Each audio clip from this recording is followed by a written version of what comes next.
Welcome to this explainer. Okay, today we're doing something a bit different. Think of this as a top-down masterclass or workshop. We're looking at a massive shift in how we actually work with AI. We're talking about moving completely away from manual prompting and stepping into the role of engineering autonomous, self-correcting AI ecosystems. So if you're an AI systems architect, or honestly, if you just want to start thinking like one, you are in exactly the right place. Let's dive in. Just listen to this. Today, I mispriced Nigeria. Tonight, I won't. That's an actual internal agent log from the Perplexity Brain. It's crazy, right? This perfectly shows an intelligence that literally does not wait for us to optimize it. There's no human engineer sitting there typing out a new instruction. It's the system itself catching its own failure and planning to fix it. And that fix? Well, it happens during what we call the midnight shift. Picture a quiet server room at, say, 3:14 a.m. While we're all asleep, there's a silent intelligence explosion happening. These models are running on a closed enterprise loop, grading their own past performances to make absolutely sure they don't make the same errors tomorrow. It's a total paradigm shift. All right, here's our roadmap for today. We're going to hit 1, the midnight intelligence explosion. 2, the multi-model council. 3, the recursive learning loop. 4, our case study on mispricing Nigeria. And finally, mastering context engineering. Okay, let's jump right into Section 1, the midnight intelligence explosion, where we transform agents into core cognitive assets. If we look at the Perplexity Brain metrics from its June 2016 launch, the change is just undeniable. As of this deployment, we are definitely no longer manually steering some clumsy machine with tedious, step-by-step prompts. Instead, we're seeing overnight self-improvement. The system grades its own daily tasks autonomously. Basically, it's teaching your existing agent exactly how you think, rather than you having to train a completely new base model from scratch. Moving right along to Section 2, the multi-model council. This is where we move way beyond single models. So when you deploy a really complex workflow, the system doesn't just cross its fingers and ask one single model for an answer. No, it activates this entire council. It's running multiple top-tier engines all at exactly the same time.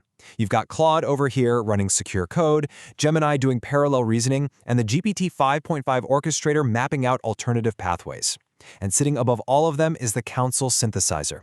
It acts like an objective digital judge, cross-examining the outputs, spotting contradictions, and isolating any structural errors.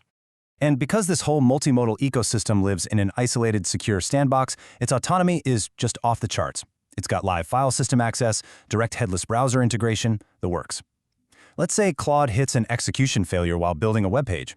Well, the system actually spots the rendering bug using its own dev tools, rewrites the script, and successfully publishes the app before your alarm clock even goes off.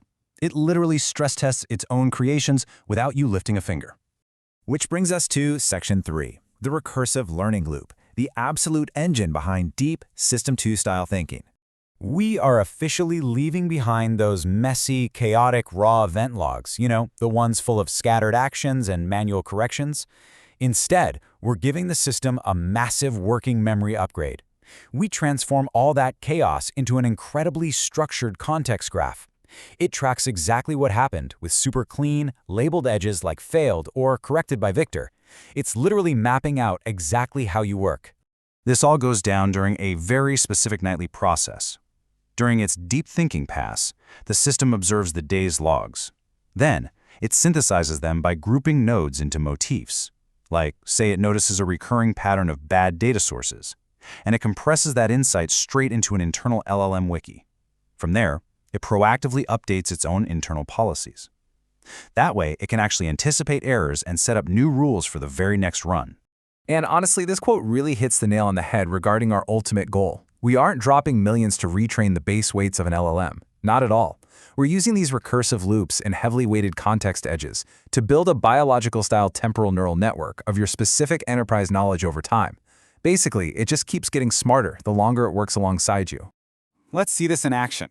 Section 4, Case Study, Nigeria, where we look at a critical mispricing correction. Okay, imagine the agent is tasked with pricing yields again, but instead of just blindly diving in, it actually anticipates a potential error. It queries its own internal LLM wiki for Nigeria pricing mistake, and it spots its past behavior, noting, last time I overweighted the latest report. The agent then pauses, explicitly adjusts its parameters, and proactively reroutes its entire reasoning pathway before it even types out a single word of the new answer. The really crucial takeaway here is that during its midnight synthesis, it actually encoded a hard rule right into its wiki: never rely on source X for yield curves. So, the GPT 5.5 orchestrator maps out an entirely different pathway based on this newly encoded rule. This is absolute proof that agents can and will successfully update their own policies to stop themselves from repeating future errors. Seriously, take a second to absorb the magnitude of that kind of proactive self-correction.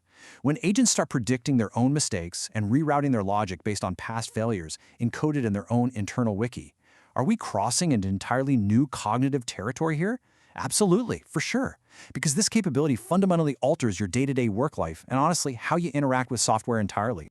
Which leads us to our final section, Section 5, Mastering Context Engineering, How to Direct an Entire Ecosystem.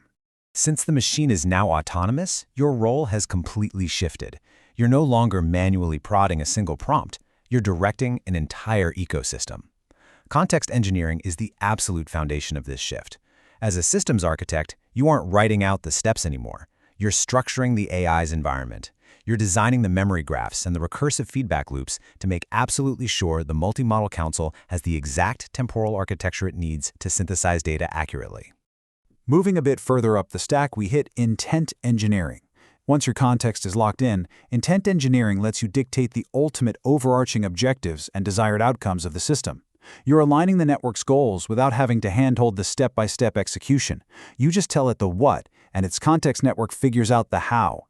Finally, we have specification engineering, which is where we encode the hard boundaries. Think back to that yield curve rule from our Nigeria example. You are engineering rigorous, self-enforcing operational rules that govern exactly how the AI ecosystem is allowed to plan and act. It's all about ensuring the entire system operates safely and strictly within compliance. If we track our evolutionary arc here, it's pretty clear. The era of manual prompting is dead. We are living through context engineering right now, rapidly pushing into intent engineering and looking forward to a future completely dominated by specification engineering. Make no mistake, the future belongs entirely to systems architects who command context and specifications. So the stark contrast is really this. We are no longer prompt engineers manually steering a clumsy, forgetful machine with single commands. No way. We are now context engineers managing an autonomous ecosystem that proactively learns from its own mistakes. We are directors building temporal neural nets. I want to leave you with this final, somewhat provocative thought to consider for your own enterprise. As this intelligence explosion continues working the midnight shift, how will you redesign the entire way you talk to machines? How are you going to architect your systems to thrive on context, intent, and specification instead of just commands? Thanks so much for joining this explainer workshop, and I'll catch you next time.